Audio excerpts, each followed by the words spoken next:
자, 우리 가지고 계신 우리 인쇄물 우리 3쪽입니다. 3쪽 볼 건데요. 우리가 새로운 피조물의 기초 중에 지난주에 우리가 영혼 몸에 대해서 나눴어요.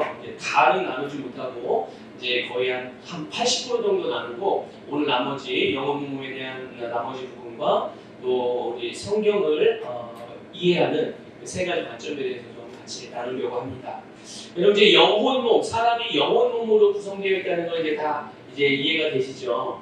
그래서 우리가 이 새로운 피조물의 계시 아래서 하나님께서 우리를 위해서 예수님을 통해 이루신 일을 우리의 삶에서 누리는 것, 모든 그리스도인들이 이것을 누리는 일에 있어서 이 바로 우리의 영혼 몸을 이해하지 못하면 우리는 이 세상에서 정말 말 그대로 율법적으로 때로는 종교적으로 신앙생활을 할 수밖에 없는 거예요. 그러니까 물론 그 안에도 주님께서 우리에게 주신 은혜들이 있지만 만일 더 좋은 것이 있다면 당연히 더 좋은 것을 취해야 되는 거예요. A가 있고 B가 있는데 A보다 B가 더 좋은 걸 알아요. 그리고 더 좋게 주어졌어요. 그러면 당연히 B를 선택해야 되는 게 맞죠. 더 좋은 게 분명히 있음에도 불구하고 A를 선택하면 그런 사람들을 어리석은 사람이라고 하는 거예요. 네. 우리는 항상 지혜롭게 하나님께서 우리에게 주신 가장 좋은 것들을 선택하며 그런 살아가는 모두가 되어야 될 줄 믿습니다. 그래서 우리 그 3쪽에 보면 이제 6번이거든요. 6번. 거듭난 새로운 피조물인 나의 영과 혼과 몸. 우리 고린도후서 5장 17절 같이 읽어보겠습니다. 시작. 그러므로 누구든지 그리스도 안에 있으면 새로운 피조물이다. 옛 것들은 지나갔으니 보라 모든 것이 새롭게 되었도다. 아멘. 누구든지 그리스도 안에 있으면 한번 여쭤볼게요. 여러분들은 그리스도 안에 계십니까? 그리스도 밖에 계십니까? 네, 그리스도 안에 있죠. 그리스도 안에 있다는 말은 말 그대로 예수님을 영접하여 믿어서 하나님의 자녀가 된 사람들을 말하는 거예요. 그 사람들이 모두 그리스도 안에 있는 사람들이고 그 그리스도 안에 있는 사람들은 새로운 피조물이고 새로운 피조물이 있다는데 새로운 피조물이 된 부분이 우리가 영과 혼과 몸 중에 어느 부분이죠? 다 영과 혼과 몸이 다 새로운 피조물이 됐나요? 아니에요. 영이 새로운 피조물이 된 거예요. 영이. 그래서 내 영은 우리 그런 생각 가끔 할 때가 있거든요. 아니 구원받은 뭔가 대단히 달라질 줄 알았는데 구원받고 물론 기쁨도 있고 눈물도 흘리고 어떤 은혜에 대한 감격도 있긴 한데 별 생활도 안 달라진 것 같고 성격도 안 달라진 것 같고 뭐 내가 건강 상태가 달라진 것 같지도 않고 내 사고방식이 달라진 것 같지 않아요. 가만히 있으면 저절로 달라지지 않거든요. 그러니까 받은 건가 안 받은 건가 이렇게 생각을 하는 거죠. 근데 이걸 몰라서 그러는 거예요. 하나님께서 우리가 예수님을 믿고 우리를 거듭나게 해주신 우리에게 영생을 주어 우리를 구원하신 부분은 바로 우리의 영이라는 것을 믿으시기 바랍니다. 그래서 거듭난 영을 따라서 이제 하나님의 말씀을 먹음으로 그 말씀으로 우리의 생각과 우리의 몸을 다스려서 몸과 생각을 몸과 우리의 어떤 삶의 습관들과 삶의 경향성들과 또 우리의 사고방식을 하나님의 말씀으로 늘 새롭게 해나가는 거죠. 그럴 때 내가 가지고 새롭게 태어난 영생, 우리의 영적인 본성, 하나님의 본성, 의의 본성을 가진 자답게 우리 안에 있는 본성이 우리의 생각을 통해서 또 우리의 생각이 변화된 부분들이 우리의 몸을 통해서 이제 우리의 삶의 열매로 나타나게 되는 거예요. 그러니까 이 부분을 여러분 정확하게 아셔야 해요. 그러니까 우리 영에는 감각이 없으니까 우리가 느낄 수가 없으니까 이 영이 이게 구원 받았는지 안 받았는지 이게 지금 내 영이 역사를 하는지 안 하는지를 잘 모르잖아요. 근데 이걸 알 수 있는 방법이 있어요. 근데 감각적으로는 몰라요. 그래서 뭔가 기도하면 하나님 뭔가 뜨겁게 역사하시고 이런 감각으로 뭔가를 느껴야만 하나님이 뭔가 나에게 대단한 걸 해주시는 것 같고 내가 구원받은 걸로 이렇게 인식을 하게 할 수가 있겠지만 그러나 그거는 저 말 그대로 감각적으로 주님께 접근하는 거예요. 근데 만약에 아무 느낌이 안 나면 하나님이 나에게 역사하지 않는 건가요? 아니란 말이에요. 내 영의 정도, 내 영의 상태, 내 영의 진짜 나의 모습들 우리는 그것들을 바로 하나님의 말씀으로 우리는 그것들을 알 수가 있어요. 말씀이 내가 구원받았다고 말했다면 그건 나는 구원받은 자입니다. 우리는 그걸 어떻게 해요? 눈에 보이거나 느끼지 못하지만 그러나 우리는 믿음으로 아는 거죠. 그래서 하나님의 자녀들은 믿음으로 사는 거지 눈에 보이는 대로 사는 사람들이 아니란 말이에요. 그러니까 우리가 그런 자이라는 것을 항상 인식하길 바랍니다. 자, 우리 1번 같이 고백합니다. 시작. 나의 영은 완전하게 새롭게 다시 태어났다. 아멘. 그렇죠. 우리의 영은 완전하게 새롭게 태어났어요. 그러니까 거듭난 내 영은 더 이상 새로워지거나 더 의로워질 수 없어요. 왜냐하면 하나님은 우리의 영을 완벽하게 구원하셨거든요. 그러니까 더 구원받아야 될 필요가 없는 거예요. 완벽하게 구원하셨으니까.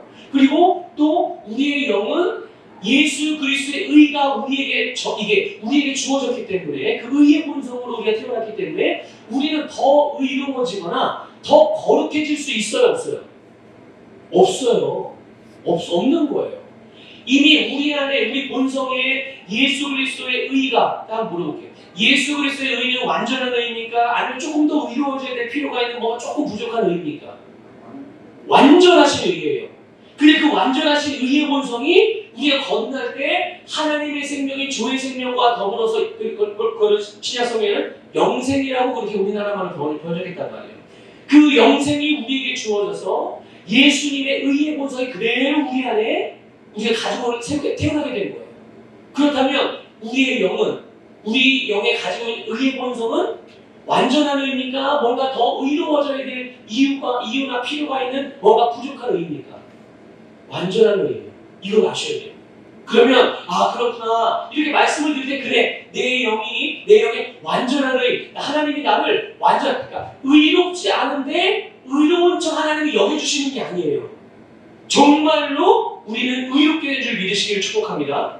자, 그러면 이렇게 말씀을 드릴 때는 그래 내가 의인이지 나는 의로운 자야 더 이상 죄인이 아니야 이렇게 알거든요. 근데 좀 이제 예배 끝나고 집에 돌아가면서 차 운전하다가 옆에 누가 확 끼어들어요. 에이씨 하고 또 욕을 할 수도 있고 막 분노가 확 끌어올 수도 있잖아요. 그러고 나서 보면 내가 의로운 자인데 내가 아직 의로워지지 않았나 보다. 의로운 자가 이렇게 어떻게 자꾸 화를 내고 왜 이렇게 욕을 할 수 있지? 이렇게 접근을 해요. 여러분, 하나님께서 우리를 의롭게 하신 것은 우리의 행동의 여부와 상관없이 우리의 본성과 생명의 종류가 의의 생명이라는 것을 믿으시기를 축복합니다. 그러니까 우리의 보면서 자꾸만 이거를 이제 내가 이 생각의 사고방식 패턴을 바꾸셔야 돼요. 밖의 거를 보고서 내 안을 바꾸려고 하는데 절대로 그런 일은 없어요. 그럴 수가 없어. 하나님이 우리 그렇게 만들지 않으셨거든요. 하나님은 사람을 지으실 때 속의 것을 통해서 밖으로 나타나게 만드셨어요. 이게 사람이 살아가는 원리이고 그래서 우리가 지금 세상에 이렇게 보이는 많은 것들이 보이잖아요. 건물도 보이고 뭐 사람도 보이고 자연환경도 보이고 또 여러 가지 되어지는 일들도 보이고 뭐 여러 가지가 보여요. 근데 원래 이 세상에 이런 것들이 있었어요? 없었어요? 원래 있었어요? 없었어요? 이 세상에? 이 세상에는 없었어요. 자, 없었으니까 보여요? 안 보여요? 안 보이죠? 안 보여요. 아무것도 없는데 어떻게 보여요? 아무것도 없었는데 원래. 그런데 하나님이 아무것도 보이지 않는 것들을 보이도록 나타내게 창조하셨어요. 그러니까 세상에 있는 것은 원래 보였던 거예요? 보이지 않았던 거예요? 보이지 않았지만 하나님이 말씀으로 창조하셔서 하나님 안에 있던 것들을 나타내 주신 거예요. 믿습니까? 영적인 것들을 이 세상에 나타내 주신 거죠. 지금도 마찬가지. 지금도 우리의 눈에는 우리의 인생 가운데 내가 원하고 말씀을 통해 하나님의 말씀을 받고 하나님이 나를 계시해 주시고 예언해 주시고 또 말씀을 내가 믿는 바대로 이렇게 돼야 되는데 아직 내 삶에 이루어지지 않은 것들이 있단 말이에요. 나타나지 않은 거. 그럼 나타나지 않았으니까 없나요? 만일 하나님의 말씀이 나에게 말씀한 것이 아니라면 없을 수 있죠. 근데 분명히 하나님의 말씀에는 있어. 그리고 하나님 말씀, 그 말씀을 나에게 감동하셔서 계시해서 이 말씀이 나에게 주신 말씀이라는 믿음이 왔어요. 확신이 있어요. 근데 나타나지가 않은 거야. 그럼 어떻게 하면 되죠? 나타내야죠. 그게 믿음이에요. 그래서 우리 눈에 보이는 대로 살지 않고 보이지 않지만 하나님의 말씀 믿는 믿음으로 살 때 보이지 않지만 영적인 세계 속에 하나님의 말씀 안에 우리 안에 있는 것들이 결국은 밖으로 나타나게 된다. 이것을 꼭 기억하시기를 축복합니다. 그러니까 내 영이 새롭게 다시 태어났다는 것. 이것을 먼저는 여러분 잘 기억하셔야 돼요. 자, 2번 같이 고백합니다. 시작. 나의 영은 하나님의 생명으로 하나님을 따라 의와 참된 거룩함 안에서 창조된 새 사람이 되었다. 아멘. 항상 이런 아침 일어날 때마다 이렇게 고백하세요. 나는 오늘도 새 사람으로 태어났습니다. 나는 오늘도 새 사람으로 태어났습니다. 항상 고백하고 일어나보세요. 그럼 아마 여러분의 매일매일의 삶이 정말 새로운 창조가 일어나는 정말 흥미진진한 삶이 될 줄 믿습니다. 자, 3번 같이 읽습니다. 시작. 내가 성공적인 그리스도의 삶을 사는 필요한 모든 것은 이미 내 영 안에 다 있다. 아멘. 그렇죠. 내가 성공적인 그리스도의 삶을 살아가는 데 필요한 것들이 분명히 있어요. 분명히 있죠. 그냥 저절로 승리하는 삶, 성공적인 삶을 살아가는 게 아니니까. 근데 여기에 필요한 것이 분명히 있는데 그것들이 다 어디에 있다고요? 내 안에. 내 어디 안에? 내 영 안에. 거듭난 내 영 안에. 하나님이 거하시는 내 영 안에. 예수 그리스도도 거하시는 내 영 안에. 성령님이 거하시는 내 영 안에 모든 것이 다 있어요. 한번 이제 논리적으로 생각해 보세요. 내 안에 다 있어요. 눈에 보이지 않지만 내 안에 있죠. 자, 여러분, 우리 본사님, 남편 아주집사님을 사랑하세요? 사랑하지 않으세요? 이 대답이 이렇게 이렇게 사랑합니다 이렇게 하셔야죠. 마치 주례 선생님 앞에서 신랑 신부에게 묻을 때 대답한 것처럼 사랑합니다 이렇게 대답하셔야지. 자, 사랑하죠. 사랑하는 마음이 이 안에 있어요. 자, 근데 보여요? 안 보여요? 눈에 안 보여요? 안 보여도 내 안에 있는 거 맞죠? 그러면 이제 그 사랑을 내 남편에게 보여주고 싶고 알려주고 싶어요. 느끼게 해주고 싶어요. 그럼 어떻게 하세요? 여러 가지 방법이 있겠죠. 뭐 이제 내일 모레면 이제 성탄절인데 성탄절을 맞아서 또 자그마한 선물을 줘서 선물을 주면서 축하하고 사랑해 여보 하고 말로 또는 선물로 때로는 스킨십으로 그렇게 해서 사랑을 나타내고 보여줄 수 있는 거예요. 그런 것처럼 우리의 영 안에 우리가 성공적인 삶을 살아가는 필요한 모든 것이 다 있거든요. 그래서 우리가 할 일을 이 땅을 살아가면서 거듭난 우리가 할 일은 뭘까요? 이것을 위해서 그 아래요. 나의 남은 생애는 새롭게 하는 것과 풀어놓는 거예요.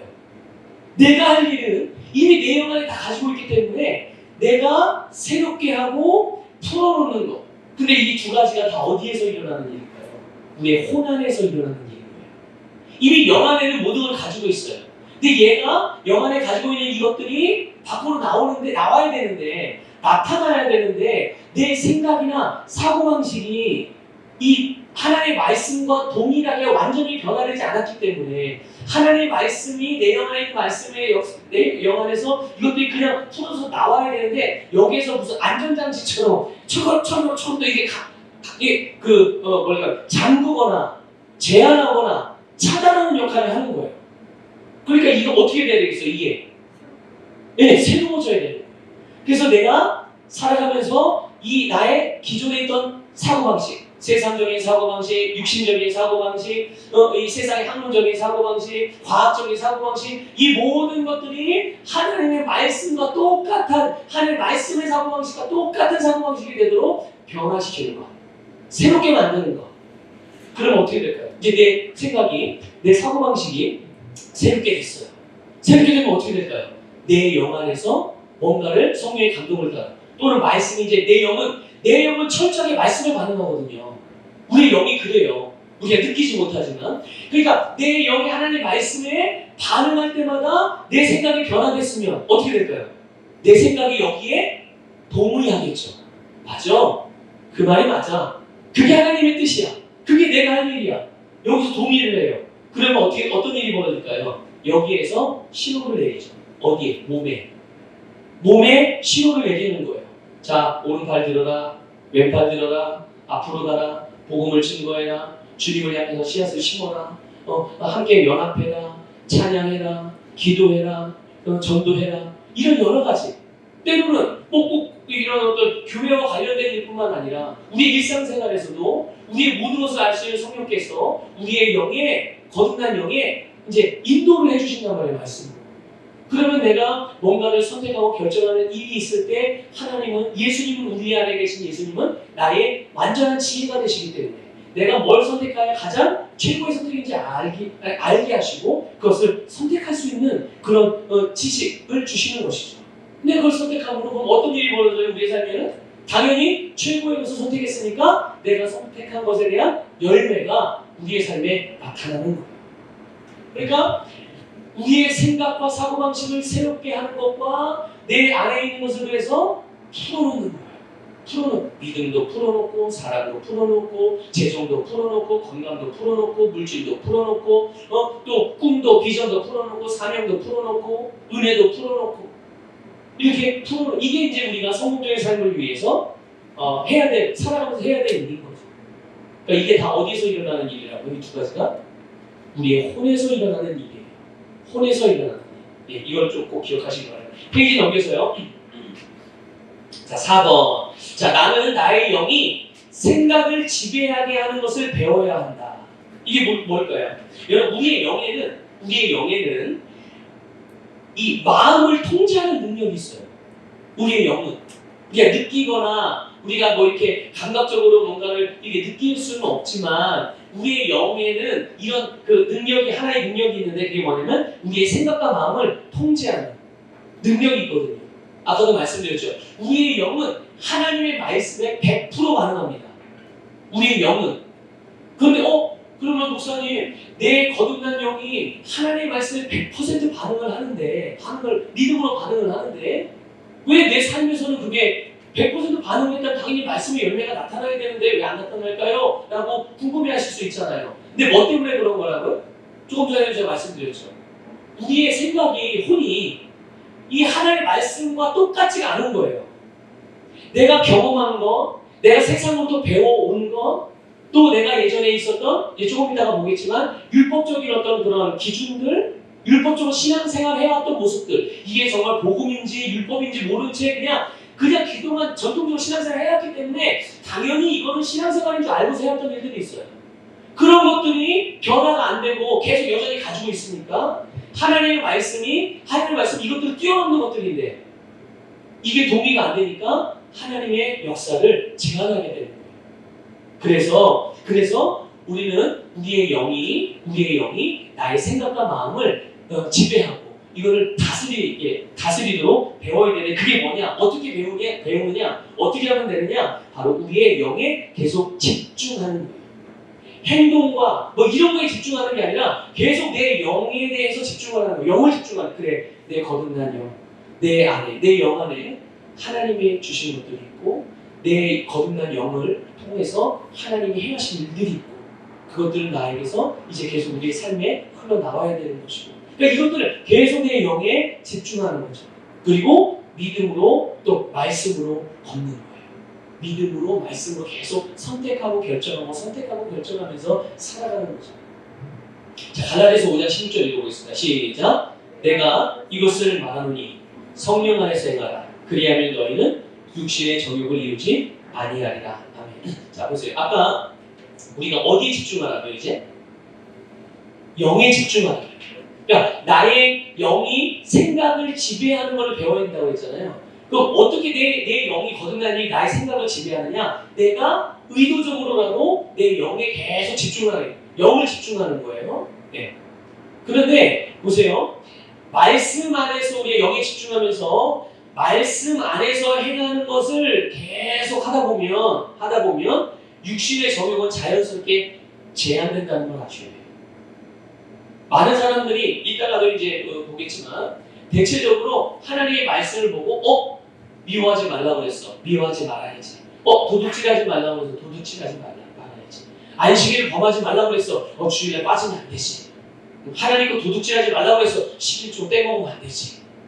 이렇게 해서 뭔가 그러니까 죄라고 기록된 것, 또 내가 죄라고 여기는 것들을 죄를 안 짓는 쪽으로 그리고 하나님이 기뻐하는 일을 기뻐하지 않는 일을 하지 않는 쪽으로 이렇게 접근을 하거든요. 그런데 거기에다 그렇게 그 방식을 그러니까 뒤집는 거예요. 방식을 어떻게 하나님이 나에게 하지 말라고 한 일을 안 하기 위해서 노력하지 말고 하라고 한 일에만 집중을 하는 거예요. 하나님이 나에게 하라고 하신 일을 따라서 내가 그렇게 행동하고 그렇게 말씀을 따라서 살아가는 삶에 집중하다 보면 자연스럽게 어떻게 될까요? 하나님의 말씀을 반대하거나 우리가 죄를 짓는다거나 잘못되어지는 삶이 있게 될까요? 없게 될까요? 점점 줄어들면서 나중에 이게 아예 없어지게 되는 거예요. 그러니까 우리가 새로운 피조물의 계시는 그냥 우리의 본성에 집중하는 거예요. 내 거듭난 내 영, 거듭난 내 영에 집중해서 그 영을 따라서, 영의 인도를 따라서 우리의 삶을 살아가게 될 때 우리는 정말 영광스러운 삶을 살아가게 되는 거예요. 그러니까 우리는 죄 짓지 않기 위해서 노력할 필요가 없는 거예요. 죄 안 지려고 애쓸 필요 없다니까요. 단지 하나님께서 우리에게 하라고 하신 그런 일들, 우리에게 살라고 하신 마땅한 그 삶, 그거를 살아가는 것에 집중하면 자연스럽게 우리는 죄 지십시오, 악한 일을 행하십시오, 옆에서 막 빌고 뭐 해도 우리는 그런 것들과 전혀 상관없는 삶을 살아가게 됩니다. 자, 5번 같이 볼게요. 자, 같이 읽어보겠습니다. 시작. 어두움은 빛의 부재일 뿐이다. 빛을 밝히는 방법만이 어두움을 쫓아낸다. 아멘. 그렇죠. 여러분, 어두움이라는 거는 빛이 없는 상태인 거예요. 빛이 있는데 어두움이 올 수는 없어요. 빛이 있는 상태에서 어둠이 찾아온 빛을 확 덮어버린다? 이거는 불가능한 일인 거예요. 단지 어두운 곳에 빛이 들어가면 거기에는 당연히 환하게 드러나고 빛의 역사가 있게 되는 거죠. 그러니까 여러분, 우리가 뭐 삶에서 어둠이 있다, 어둠의 영향력들이 있다, 어둠의 열매들이 있는 곳이 있다, 그런 일들이 벌어진다. 그럴 때 여러분들이 여러분에 있는 예수의 빛을 가지고, 말씀의 빛을 가지고, 진리의 빛을 가지고, 사랑의 빛을 가지고 그곳에 가면 당연히 그곳은 어떻게 되겠어요? 여러분 안에 빛으로 말미암아 환하게 드러나고 빛의 역사가 일어나는 줄 믿으시기 바랍니다. 어둠은 물러갈 수밖에 없는 거예요. 어둠을 물리치기 위해서 애쓸 필요가 없다니까요. 빛을 비추면 어둠은 그냥 자연스럽게 해소가 되는 겁니다. 자, 6번 봅니다. 주님이 이미 해놓으신 일에 집중하라. 하나님께서 예수님을 통해서 저와 여러분을 위해 이루어 놓으신 일에 집중해 보세요. 아, 하나님이 예수님을 통해서 예수님의 십자가의 사건, 예수님의 장사됨의 사건, 이제 뭐 내일 모레면 예수님이 탄생하신 달이잖아요. 예수님의 탄생, 또 예수님의 부활, 예수님의 승천, 예수님의 하나님의 보좌 우편에 앉으신 그런 것을 통해서 나를 위해서 이루어 놓으신 일이 무엇인지 여기에 집중해 보세요. 그러면 우리는 입을 벌리고 담을 수가 없어요. 세상에 이렇게 되는 거예요. 이렇게. 자, 7번. 아까도 이제 우리가 봤지만 나는 이미 필요한 모든 것을 가지고 있다. 그래서 우리가 할 일은 뭐예요? 하나님 없으니까 주세요 할 게 아니라 있는 것들을 풀어놓는 거예요. 이게 우리가 할 일인 거예요. 이게 그리스도인들이 살아가는 삶의 원리인 거예요. 방식인 거예요. 있는 것을 풀어놔야지. 있는데 자기가 있는 걸 모르고 그냥 없는 줄 계속 달라고 그러면 이미 다 줬는데 뭘 더 줘요. 그렇죠? 이미 다 줬는데. 그런데 이런 게 있어요. 저도 그런 걸 궁금했었는데 어느 날 기도하다가 알게 된 거예요. 그게 뭐냐면 그래도 하나님 달라고 주십시오 했는데 하나님 주실 때가 있잖아요. 그게 응답이 되잖아요. 근데 나는 하나님이 그래 내가 주세요 그냥 예다 하고 주시는 건 줄 알았어요. 근데 그게 아니라 하나님 이거 주십시오. 이루어 주십시오. 이래가지고 이루어진 거 이게 하나님이 그래 내가 이루어줄게 하고 또 내가 너에게 줄게 하고 이게 가져다 준 게 아니라 그렇게 기도하는 가운데 성령께서 내 안에 계시를 해주시는 거예요. 내가 너에게 주었다. 내가 너에게 이루었다. 그래서 기도하다 보면 어떤 일이 벌어지냐면요. 뭔가 나타나기 전에 내 안에서 믿음의 역사가 일어납니다. 믿어져요. 그러고 나면 반드시 어떤 일이 생겨요? 그게 이루어지든지 나에게 오든지 결국 내가 소유하게 되든지 얻게 되든지. 이건 우리는 예전에 이거 하나님이 기도하면 갖다 주는 줄 알았는데 저도 이 부분을 이런 것들을 보면서 아니 나는 이 기도하다 보면 하나님 주실 때가 있지 않나요? 라고 생각을 하고서 했는데 기도하면서 말씀을 또 묵상하면서 보니까 그게 아니라 내 안에 계시가 일어나는 거였더라고요. 그냥 이 계시가 뭐냐면 하나님의 말씀이 하나님이 주셨어. 하나님이 이루어놓으신 거야. 하나님이 함께 하시면 다 되지. 하나님이 나와 함께 하시면 내가 뭘 두려워해. 하나님이 함께 하시면 내가 뭐가 부족해. 나는 뭐든 할 수 있지. 그런 믿음이 딱 생기면 그 다음에는 내 눈앞에 내가 바라고 원하는 것들이 딱 나타나고 이루어지는 역사가 일어나는 거예요. 여러분 이 원리를 여러분 잘 이해하고 여러분 이 원리대로 여러분의 삶에 여러분 영안에 가지고 있는 것들을 하나님이 주신 것들을 잘 풀어놓으시기를 주님의 이름으로 축복합니다.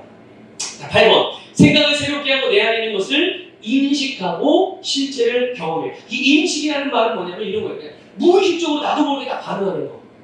어떤 일을 볼 때 내가 뭔가를 막 이리 재고 저리 재고가 아니라 그냥 자연스럽게 툭 하고 나오는 반응 있잖아요. 그게 우리의 무의식 속에 있는 거거든요. 그게 내게 자연스럽게 배어져 있는 거예요. 때로는 그걸 뭐 습관이 된 걸 수도 있고요. 그런데 그래 보세요. 어떤 일이 내게 습관이 되어지면 무의식적으로 툭 튀어나오잖아요. 바로 이것이 바로 우리의 생각을 새롭게 해서 내 안에 있는 것들이 자연스럽게 인식이 되어지고 자연스럽게 나타나고 내 안에 있는 것을 그대로 풀어내는 게 너무 자연스러워지도록 계속 인식하는 그 일들을 여러분 그래서 인식함으로 여러분의 삶에서 이것들이 나타나는 것들을 경험하기 바랍니다. 빌립보서 1장 6절 읽어볼게요. 시작. 이는 너희 믿음의 교제가 그리스도 예수 안에서 내 안에 있는 모든 선한 것을 인식함으로 인하여 효과가 있게 하려 함이라. 아멘. 너의 믿음의 교제. 이 믿음의 교제가 뭐냐면요. 여러분 구역예배. 예? 구역예배 드리면서 뭐예요? 말씀을 나누고 또 기도 제목도 같이 나누고 함께 같이 기도하고 또 내가 받은 은혜들을 주일날 들은 말씀을 통해서 그 말씀을 적용했던 일이었고 그 말씀을 들을 때 내가 이런 감동이 있었고 그래서 나는 뭘 알게 됐고 이런 것들을 그 구역예배 시간에 나누잖아요. 꼭 구역예배라는 모임이 아니더라도 여러분 믿음의 성도들이 하나둘씩 이렇게 나눌 때 그냥 뭐 어디 갔냐 집값이 얼마나 올랐다 얼마 떨어졌다 이런 얘기만 하지 말고 어디 커피집이 맛있더라 어디 맛집이 맛있더라 이런 것만 얘기할 게 아니라 그건 믿음의 교제가 아니에요. 그거는. 믿는 사람이 모여서 밥 먹으러 가는 게 믿음의 교제가 아니에요. 이거는 밥을 똑같이 먹어도 그 안에서 주님의 살아의 교제가 있어야죠. 그렇죠? 그 교제가 있을 때 그 믿음의 교제가 과연 우리에게 어떤 효과를 주느냐? 우리 안에 있는 모든 선한 것을 인식하게 해주는 거예요. 그래서 하나님의 말씀이 이렇게 역사하셨군요. 하나님의 그 은혜가 내 안에 그렇게 있었군요. 저 사람에게 저런 역사가 있는 거 보니까 내 안에도 하나님께서 이렇게도 역사를 하시는구나. 그래서 우리 안에 있는 내 영 안에 있는 하나님의 선한 것들을 우리가 하나씩 인식하게 되는 거예요. 뭘 통해서요? 믿음의 교제를 통해서. 구역예배. 그러니까 여러분 교회 와서 예배만 딸랑 드리고 집에 가는 건 이거는 굉장히 하나님께서 우리에게 주신 정말 귀한 선물을 너무 큰 선물을 놓치고 살아가는 거예요.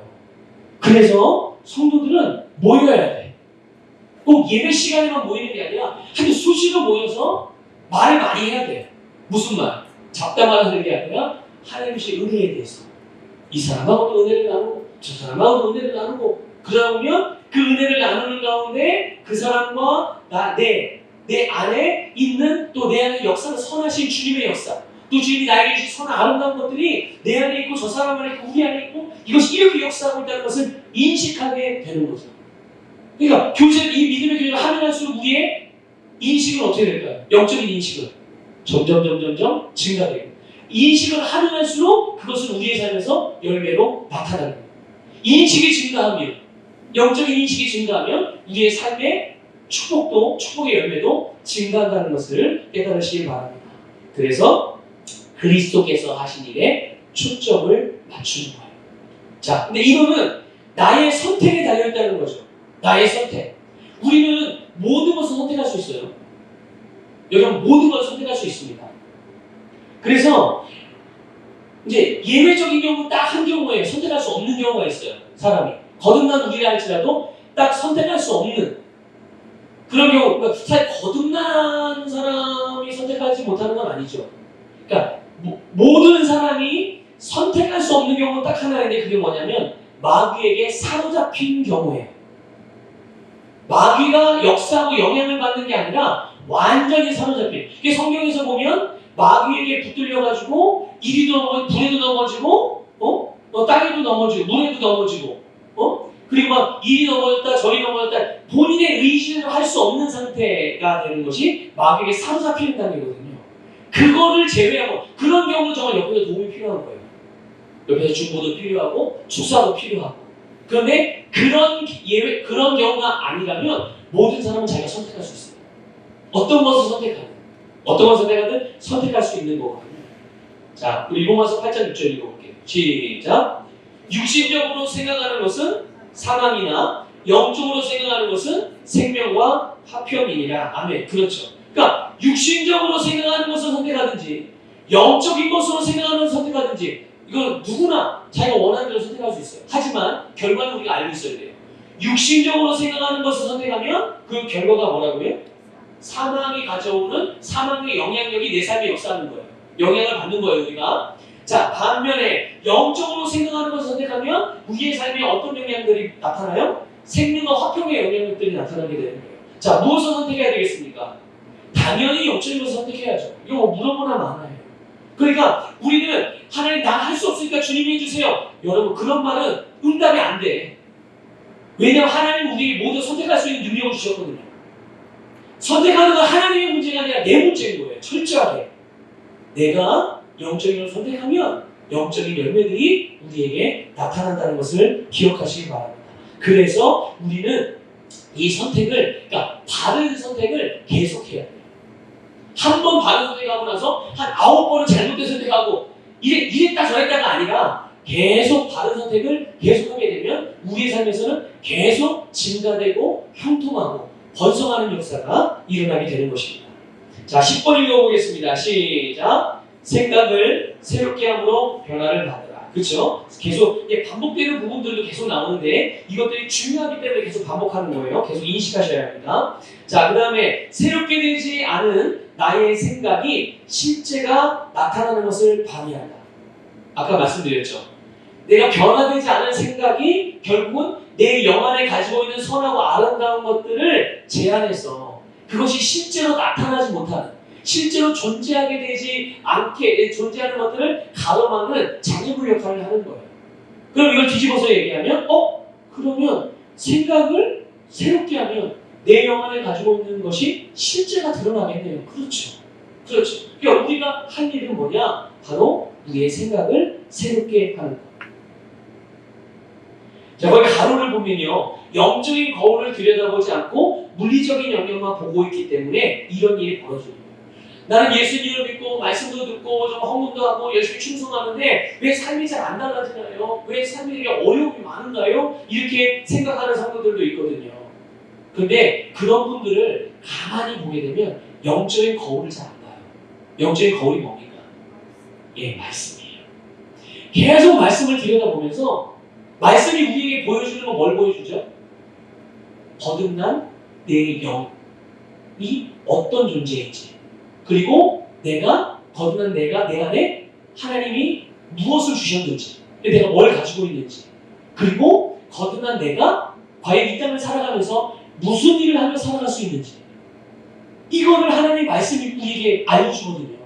내가 그걸 보고 그것을 알고 믿고 인식하고만 있으면 우리는 그것을 우리 삶에서 풀어낼 수가 있거든요. 근데 말씀을 안 보니까 이걸 알아요, 몰라요? 모르는 거야. 들을 때만 잠깐 아는 것 같다고 실제로 삶으로 살아내려면 까먹고 나서 없는 거예요. 그러고 나서 계속 그의 시선과 모든 초점이 뭐를 봐요? 그러니까 말씀을 안 보면, 말씀의 거울을 안 보면 뭘 보는 겁니까?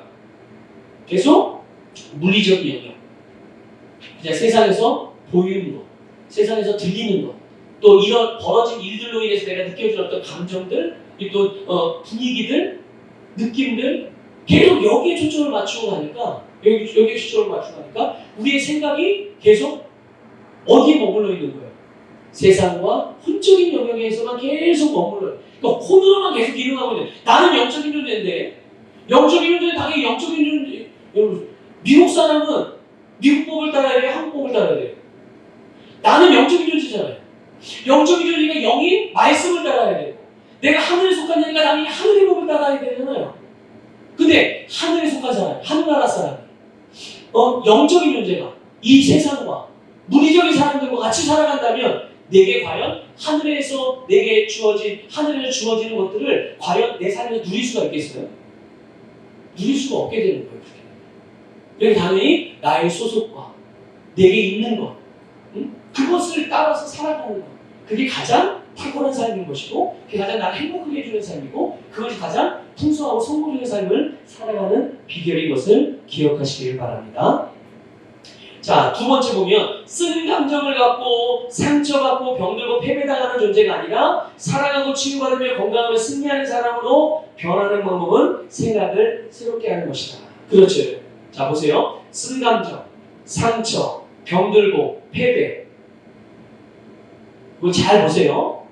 자, 저와 여러분의 거듭난 영 안에는 쓴 감정, 상처, 병들고 패배당하는 것 있어요, 없어요? 우리의 거듭난 영 안에는 없어요. 그러니까 이건 우리 거예요, 우리 게 아닌 거예요? 우리 게 아닌 거예요. 이걸 명확하게 하셔야 돼요. 아, 이건 내 게 아니구나. 자, 근데 만약에 내가 실수를 했어요. 잘못했어요. 자, 그럼 실수하거나 잘못했으면 여기는 쓴 감정, 상처, 병들고 패배당하는 이런 것들이 내가 잘못했으니까 이게 이제 내 거가 된 건가요? 그래요? 아니에요. 우리가 행동을 어떻게 했든 상관없이 우리의 거듭난 영은 이게 없어요. 그러니까 이건 우리 게 아닌 거예요. 내가 잘하고 잘못하고 상관없이 본질적으로 우리 게 아닌 거예요. 그러니까 우리의 생각 속에 이것이 내 것이 아니라는 그런 분명한 기준이 있어야 돼요. 그러니까 내 거가 아닌데 내게 영향을 주려고 해. 그럼 우리가 어떻게 해야 돼요? 어떻게 할 수 있죠? 내 거가 아니니까 상관없어. 치워버릴 수가 있는 거예요. 근데 내 거가 아닌 거를 모르고 이게 그냥 느껴지고 보여지니까 이게 마치 나에게 진짜 있는 것이고 내 거라고 생각을 해서 이걸 계속 붙들고 여기에 자꾸만 이렇게 자기 염려를 가지고 매여 있으면 그 영향을 받게 되면 어떻게 돼요? 어떻게 됩니까? 내가 진짜 살아가야 될 마땅한 영광스러운 삶을 스스로 포기하게 되는 거고 스스로 제한하게 되는 거고 그 기회를 날려버리게 되는 거고 얼마나 안타깝습니까? 그러니까 우리의 생각이 변화되어서 분명하게 내 것과 아닌 것들을 구별할 줄 아십니다. 나는 거듭난 영이에요. 내가 느껴지는 게 내가 아니에요. 보여지는 대로가 모습이 내가 아니라 내 거듭난 영이 진짜 나라는 것을 꼭 인식할 수 있기를 바랍니다. 자, 그 다음에 3번, 작은 3번. 승리와 생명을 경험할지 패배와 죽음을 경험할지 어디에 달려 있어요?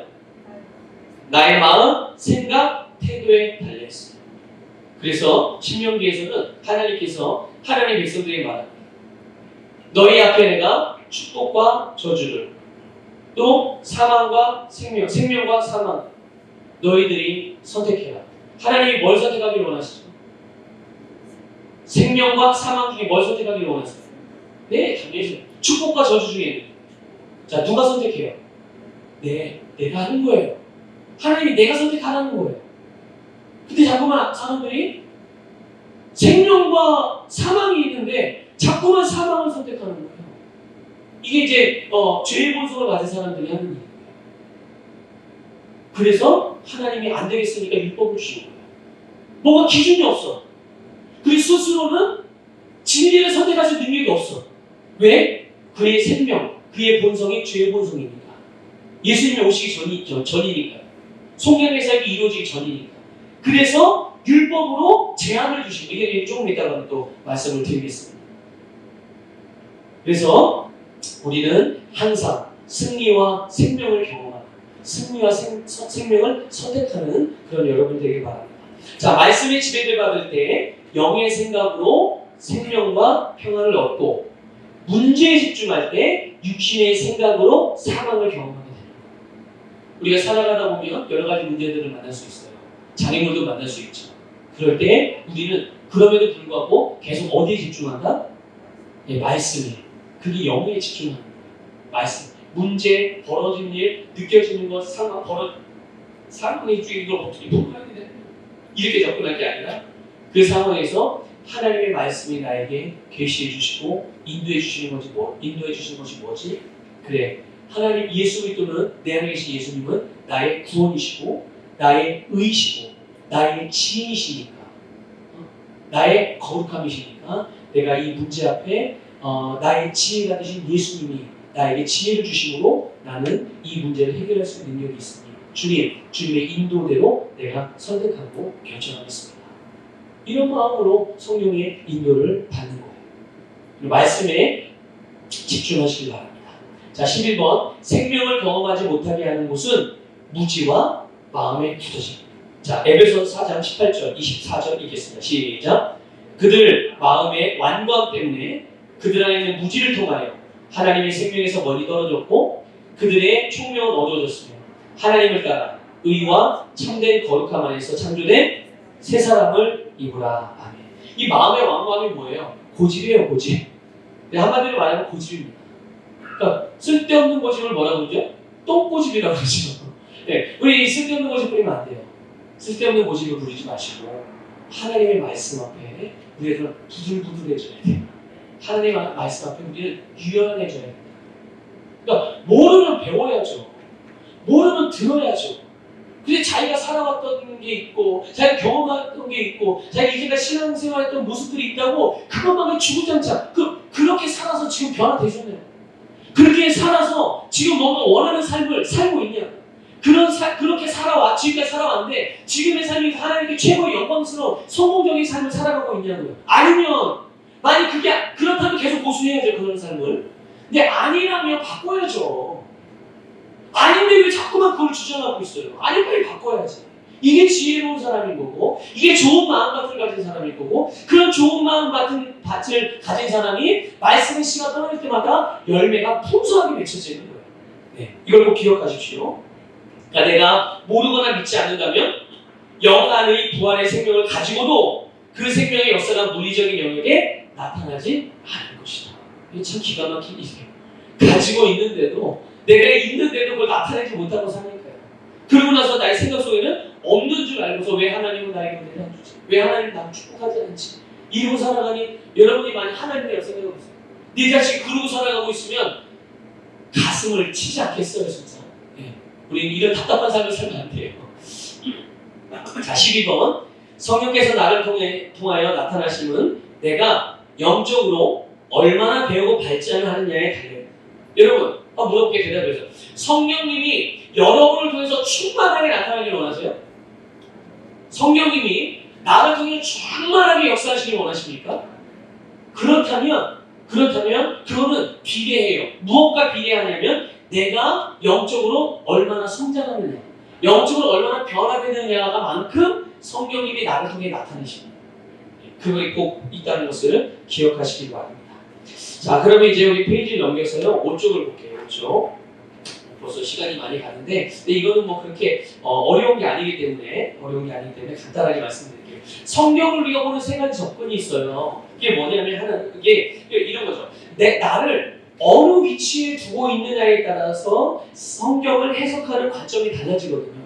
물론 성경을 해석하는 관점은 사람마다 다를 수 있어요. 학자들마다 다를 수 있죠. 자, 그러나 지금의 내가, 잘 들으세요. 지금의 내가 예수 그리스도 안에서 어떤 위치에 있느냐, 이게 중요한 거예요. 지금 내가 예수 그리스도 안에서 어떤 위치에 있느냐에 따라서 그 위치에서 성경을 해석하는 것이 가장 중요한 거예요.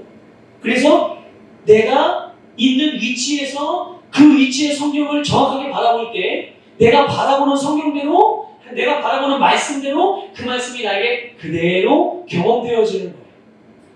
그래서 여러분, 우리가 변화되어야 되는 거 분명하죠. 변화되어야 되는 거 분명해요. 여기 보면 여러분 그 첫 번째 그림을 보면 율법 시대 십자가에서 완성, 부활 이렇게 되어져 있어요. 이게 뭐냐면요, 성경을 볼 때 어떤 사람은 율법적인 관점으로 접근하는 경우가 있어요. 어떤 사람은 십자가의 완전성 아래라는 기준으로 성경을 접근해요. 또 어떤 사람은 새로운 피조물의 계시 아래서 성경을 보는 사람들이 있어요. 신앙생활을 그렇게 한다는 얘기예요. 그러니까 이게 뭐냐면요. 그러면 율법 시대에 이 율법 아래에서 신앙생활했던 사람들에게 아무런 유익이 없고 잘못된 거냐? 여러분 잘못된 걸까요? 아니에요. 그러니까 이거는 이전에 전통적으로 신앙생활했던 사람의 신앙생활이 잘못됐다고 말하는 게 아니에요. 처음에 제가 오늘 말씀 시작하면서 잠깐 언급드렸죠. A가 있고 B가 있고 C가 있어요. 네, B와 C가 주어지기 전에 A가 제일 좋은 줄 알았어요. 그렇죠? A밖에 없으니까 이게 가장 좋은 거지. 근데 그보다 나은 B가 어떻게 생겼네요? 그러면 그때 A만 있을 때는 이게 제일 좋은 거라 항상 이걸 가지고 살았어야 되는 거예요. 근데 어느 날 갑자기 B가 생겼는데 그러니까 B가 더 좋아. 그럼 이제 더 이상 A가 필요 있는 거예요? A가 필요 없죠. 왜냐하면 B는 A를 포함하면서 더 새로운 게 있으니까. 그렇죠?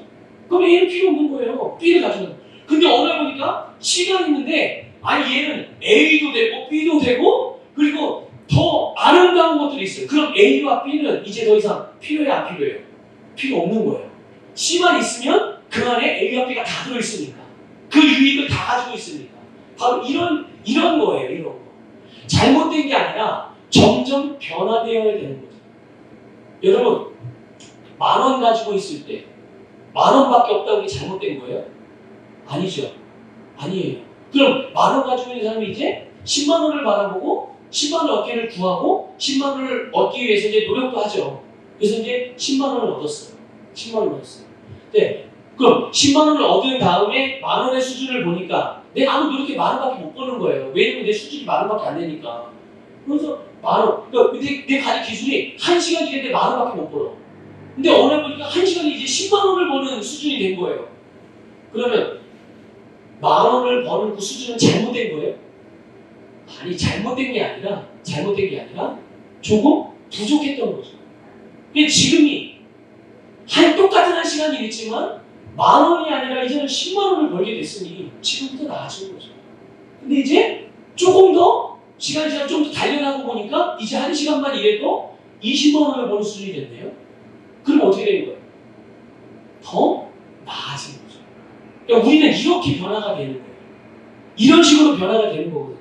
그러니까 과거에 내가 예전에 했던 신앙생활의 패턴들이 잘못된 게 아니라 그거는 어린아이 수준이고 계시가 그 정도의 수준밖에 열리지 않았었지만 우리가 시간이 지나면서 하나님께서 우리 계시의 문을 더 넓게 열어주시니 우리가 더 많은 것들을 깨닫게 되고 더 많은 것들을 보게 되고 더 좋은 것들을 알게 되니까 당연히 그것을 선택하고 살아가는 거죠. 그러니까 계시가 그런 거예요. 점점 밝아지는 거예요. 율법 시대에 살던 사람들에게 주어졌던 계시와 또 십자가의 완전성 아래 예수님의 십자가의 그런 보혈의 은혜, 구원의 은혜, 속량의 은혜로 살아가던 시대에 주어지는 그런 은혜 잘못된 건가요?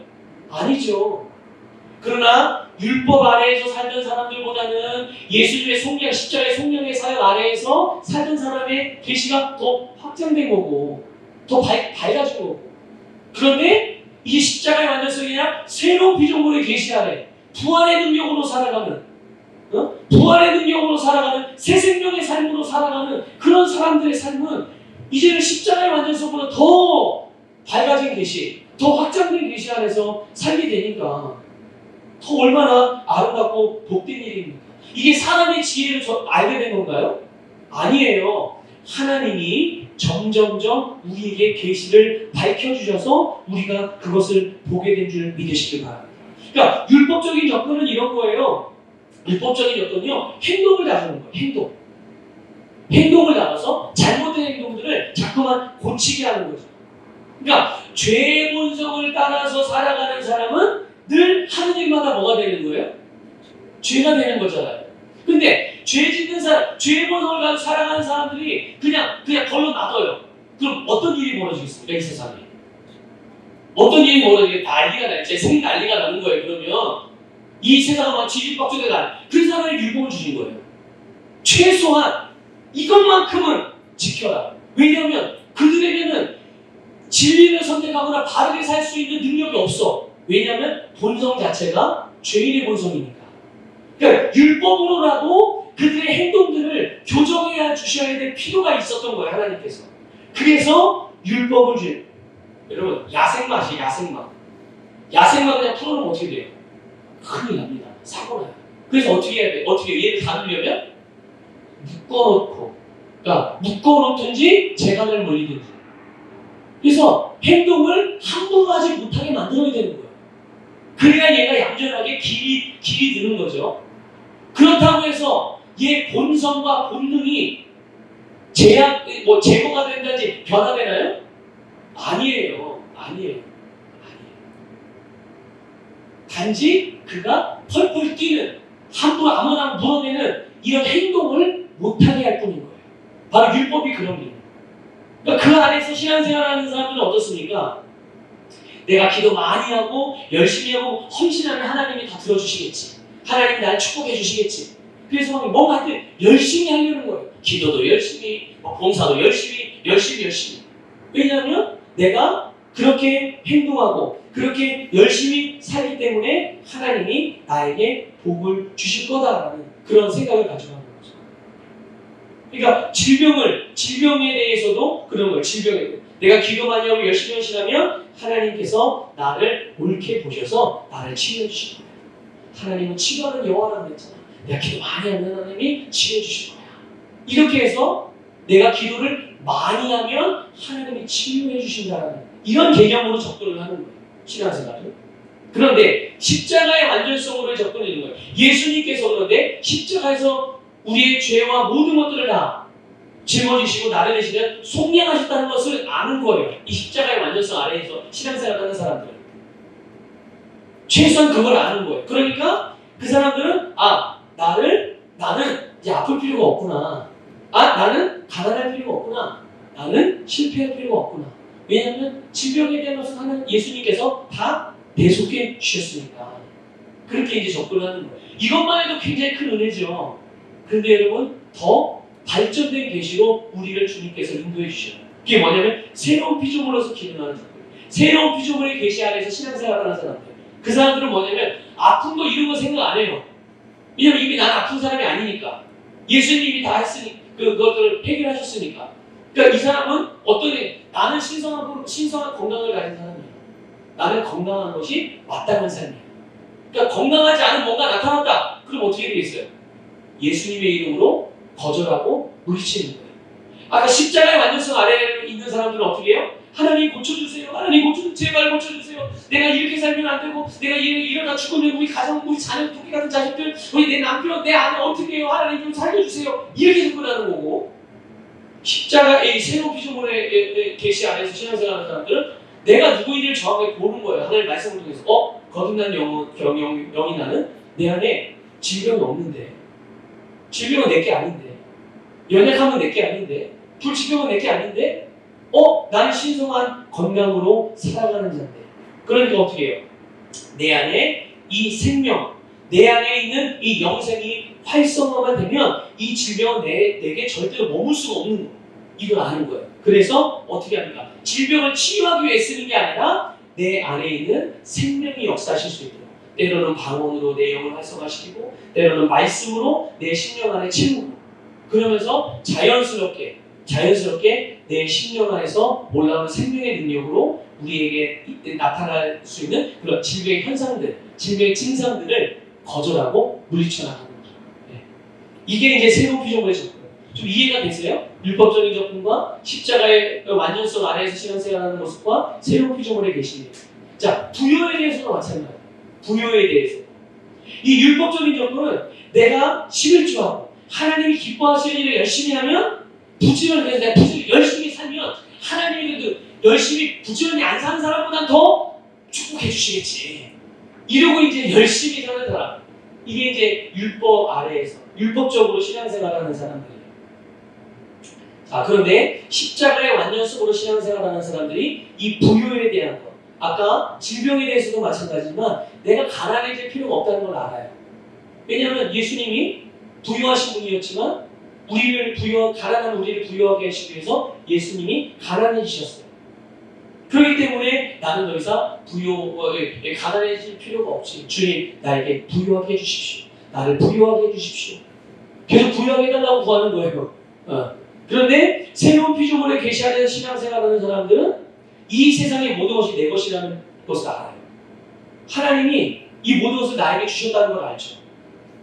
근데 어떤 믿음이 있냐면요. 여러분, 예수님 안에 있는 모든 것이 다 누구 거예요? 내 거라는 걸 알아요. 왜냐하면 모든 것을 가지신 예수님이 내 안에 계시니까. 내 안에 계신 예수 그리스도로 말미암아 모든 것을 나에게 주셨고. 근데 예수님을 보니까 예수님이 어떤 분이야? 하늘과 땅과 땅 아래 있는 모든 권세를 가지신 분이에요. 그래서 모든 것들이 예수님의 이름에 무릎을 꿇고, 이 말은 뭐냐? 복종하게 돼 있어요. 예수님의 이름으로 말해지는 것, 예수님의 이름으로 행해지는 것, 여기에 대해서 다 어떻게 된다고요? 예수님의 이름으로 말해지고 예수님의 이름으로 행해지는 모든 일들은 다 그 말과 행해지는 것들에 대하여 복종을 해야 돼요. 이걸 아니까 새로운 피조물의 계시 아래에서 있는 사람들은 재정이든 일이든 사업이든 모든 삶에 대해서 내 것인 것을 주장하게 되는 거예요. 그리고 예수의 이름으로 선언하고 그것을 내 것으로 취해 오는 거죠. 이게 바로 새로운 피조물의 계시 아래서 신앙생활하는 사람들이 이 부요에 대한, 재정에 대한 접근하는 방식인 거예요. 자, 그러면 승리하는 삶에 대해서는 어떨까요? 율법적인 접근을 하는 사람들은 하나님께 헌신하고 그냥 말씀을 열심히 계명을 지키면 내가 승리할 수 있어. 하나님 나 승리케 해주셔. 그러니까 하여튼 이 율법적인 사람은 하여튼 무조건 열심히 해야 돼. 무조건 많이 해야 되고 열심히 해야 되고 작정해야 되고 계속 이렇게 일어나는 거예요. 그래야만 하나님이 나에게 부어주신다. 그래야만 난 승리한다. 그래야 난 마귀를 이긴다. 이렇게 생각하는 거예요. 그런데 또 십자가의 완전성 아래서의 신앙생활을 하는 사람들은 내가 실패할 필요가 없다는 걸 알아요. 이 사람들은 실패할 필요가 없다는 걸 알아요. 그래서 하나님께 기도하죠. 주님, 나에게 승리를 주시옵소서. 승리한 삶을 주시옵소서. 마귀를 이기게 하여 주시옵소서. 근데 새로운 피조물의 계시 아래서 사는 사람들은 마귀를 이기게 해주시옵소서 하고 기도 안 해요. 어떻게 하죠? 예수님의 이름 명하노니 귀신은 떠나갈지어다. 이렇게 접근하는 거예요. 이게 새로운 피조물의 계시 아래서 살아가는 사람들. 성공적인 삶. 나는 애초부터 태어날 때 승리하는 자로 태어났어요. 그렇죠. 이게 당연하죠. 예수님께서 십자가에서 죽으시고 죽음과 사망의 모든 저주, 마귀의 것을 깨뜨리고 이미 승리자로 부활하셨잖아요.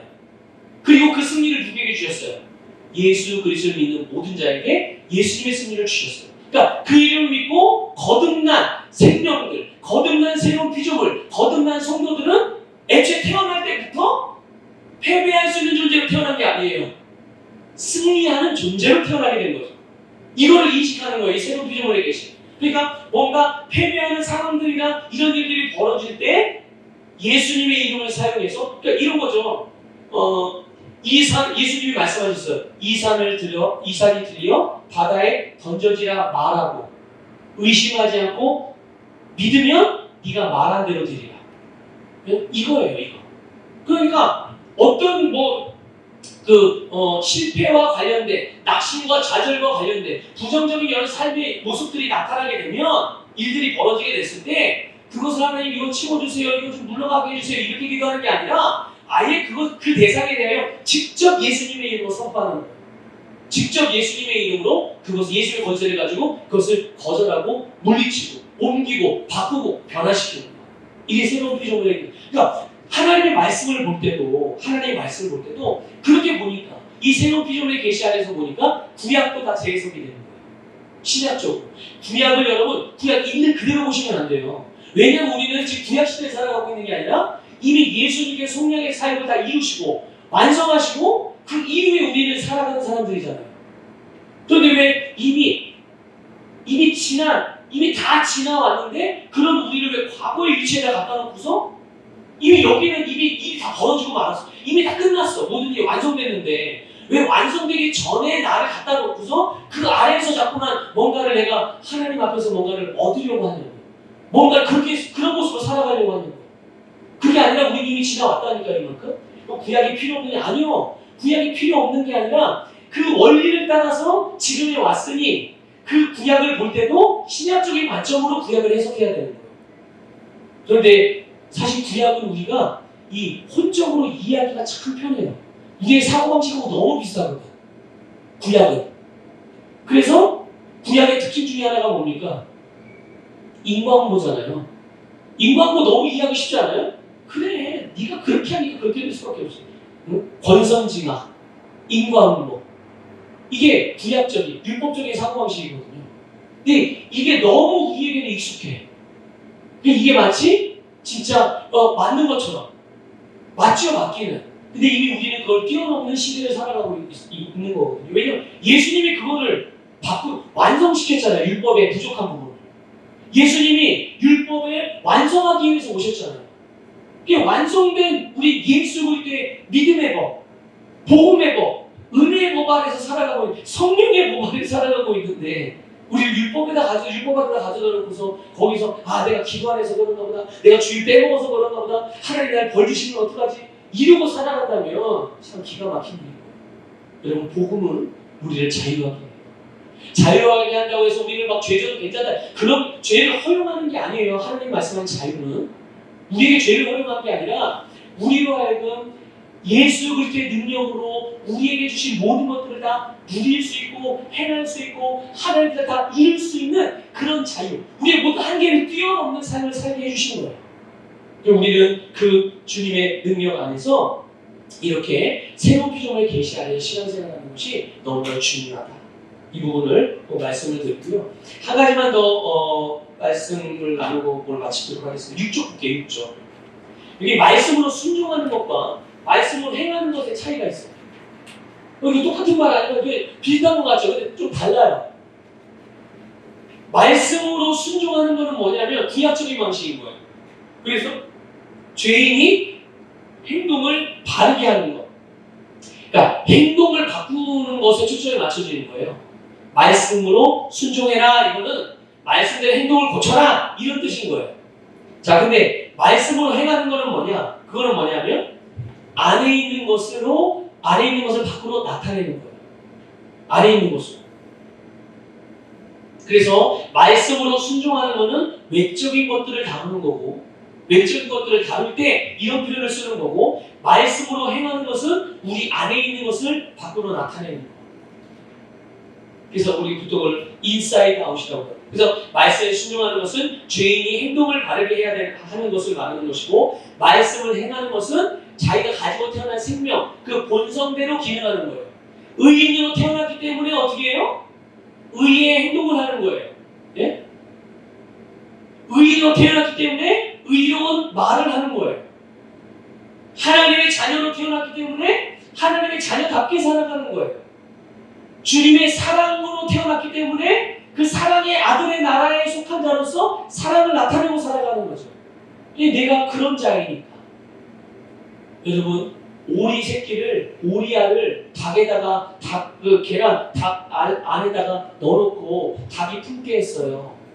다 알을 깠어요. 닭도 알을 까고 오리도 알을 까고. 근데 오리가 자기 닭을 봤는데 눈 뜨자마자 처음 본 게 뭐예요?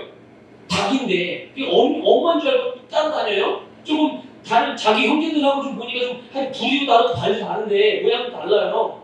모양이 다른 거예요. 그런데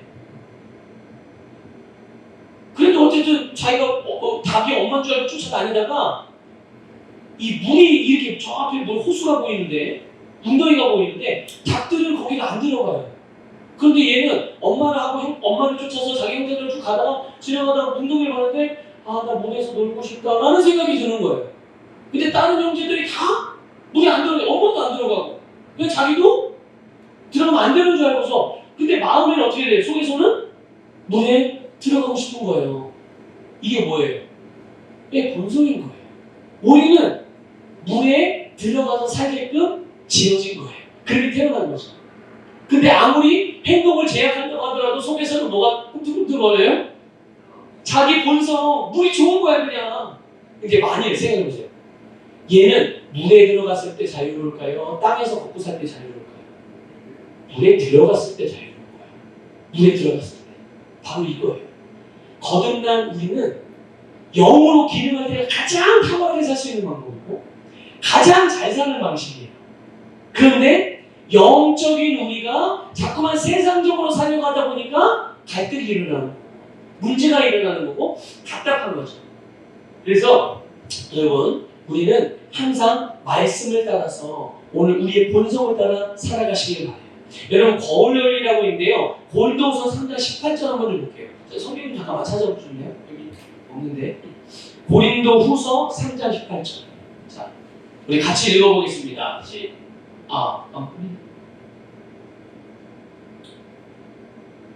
고린도후서 3장 18절이요. 같이 읽어볼게요. 시작. 우리가 다 수건을 벗은 얼굴로 거울을 보는 것 같이 주의 영광을 보매 그와 같은 형상으로 변화하여 영광에서 영광에 이르니 곧 주의 영으로 말미암음이니라. 아멘. 그러니까 이런 거예요. 우리 새로운 피조물들은 수건을 벗은 상태로 접근하는 거예요. 수건을 벗은 상태로. 우리 눈에 가려진 게 없이 수건을 벗은 상태로 말씀의 거울을 보게 되면 말씀을 보면 볼수록 어떻게 된다고요? 영광에서, 그러니까 지금의 영광에서 더 나은 다음의 영광의 단계로 점점 계속 변화되고 새로워진다는 것을 말씀해주고 있는 거예요. 그러니까 우리가 말씀이라는 거울을 보게 되면 말씀은 우리 안에 있는 선한 것들을 계속 보여주거든요. 알려주거든요. 그러니까 우리 안에 있는 선한 것들을 계속 주시하는 거죠. 그러다 보면 나도 모르는 사이에 어떤 역사가 일어나냐, 내 안에 성령으로 말미암아 우리 안에 있는 빛이 점점 밝아져서 밖으로 더 증가되어 나타나게 되는 거예요. 이게 거울rol이에요. 그러니까 말씀을 들여다보면 들여다볼수록 우리가 어떻게 된다고요? 그 말씀에서 말하는 모습과 같이 점점 계속 영광에서 영광으로 정말 놀라운 변화가 일어나는. 그래서 아까도 얘기했죠. 우리가 할 일은 뭐라고요? 없는 것들을 달라고 하는 게 아니라, 없는 것을 찾아다니는 게 아니라 바로 하나님의 말씀을 계속 들여다보면서 우리의 속에 우리의 속사람을 계속 새로워지게 합니다. 사고방식을 변화시키고 또 우리의 영이 우리의 생각과 우리의 몸을 다스리게 하는, 지배하게 하는 이 일을 계속 해야 되는 거죠. 그래서 배우는 대로 삶에 적용하며 성령의 도우심을 의식하십시오. 여기 보면 영어가 세 가지가 나와요. 하나는 포사이시고, 두 번째는 인사이시고, 그 다음에 세 번째는 인스트럭션이에요. 이게 무슨 말이냐면요. 포사이트는 멀리 본다는 뜻이거든요. 멀리 봐요. 이게 뭐냐? 하나님의 말씀을 통해서 보는 거예요. 아, 말씀을 보니까 하나님의 자녀는 이런 거구나. 아, 하나님의 자녀들에게 나타나는 능력은 이러고, 하나님의 자녀의 권세는 이거구나. 보는 거예요. 근데 본다고 다 믿어지는 건 아니잖아요. 무조건 믿어지는 건 아니에요. 하지만 이런 거구나. 이걸 알아요. 이걸 근데 계속 이걸 본다고 그것이 믿어지는 상태는 아니지만 이게 분명히 진리고 하나님의 말씀이 맞다는 건 알잖아요, 우리가. 그러니까 계속 보는 거죠. 그럼 어떤 일이 일어날까요? 그 다음에 이제 인사이트가 일어나는 거예요, 우리 안에서. 하나님의 말씀을 통해서 보면서 이게 최고, 이게 최선이구나. 이게 하나님의 것이구나. 이게 완전한 하나님의 뜻이구나. 이게 우리의 모습이구나. 이걸 계속 보는 거죠. 계속 보면은 여러분, 믿음은 어떻게 생겨요? 믿습니다 하면 생겨요? 아니죠. 성경에서 믿음이 생기는 원리가 있죠. 믿음은 하나님의 말씀을 들음으로. 하나님의 말씀을 들음으로. 그러니까 하나님의 말씀을 들여다보면 내가 들여다보는 그 말씀의 내용에 대한 믿음이 어떻게 될까요? 생기게 되는 거죠. 그러니까 나는 믿음이 없어요. 그럼 어떻게 하면 돼요? 말씀을 듣고, 말씀을 보고, 말씀을 묵상하면 되는 거예요. 그러면 이제 그 말씀을 들여다볼 때 내 안에서 이제 어느 순간에 믿음이 생겨지게 돼요. 그게 이제 인사이트가 일어나는 거예요. 내 거가 된다는 거죠. 믿어지니까 이제. 그 말씀을 믿으니까. 그럼 내가 믿어지고 또 그것이 내 거라는 걸 알고 그러면 그 다음에 어떤 일이 일어납니까? 그 다음에는 이제 내가 믿은 대로 행동하게 되는 거예요. 인스트럭션이 되는 거예요. 내 삶이 되는 거죠. 그러면 어떤 일이 일어나요? 결과는 그러면 자연스럽게 따라오게 되는 거예요. 결과를 얻으려고 전쟁보고 애쓸 필요가 없는 거예요. 하나님의 말씀을 보고 그 말씀을 따라 우리에게 주어지는 믿음, 우리가 믿음을 붙들고 그 믿음대로 행동하기 시작하면 결국은 거기에 따르는 삶이 우리에게 이루어지는 줄 믿으시기 바랍니다. 자, 오늘 여기까지 하고요. 우리가 다음 시간에 그래서 중요한 말씀 묵상과 고백 이 부분을 함께 나누도록 하겠습니다.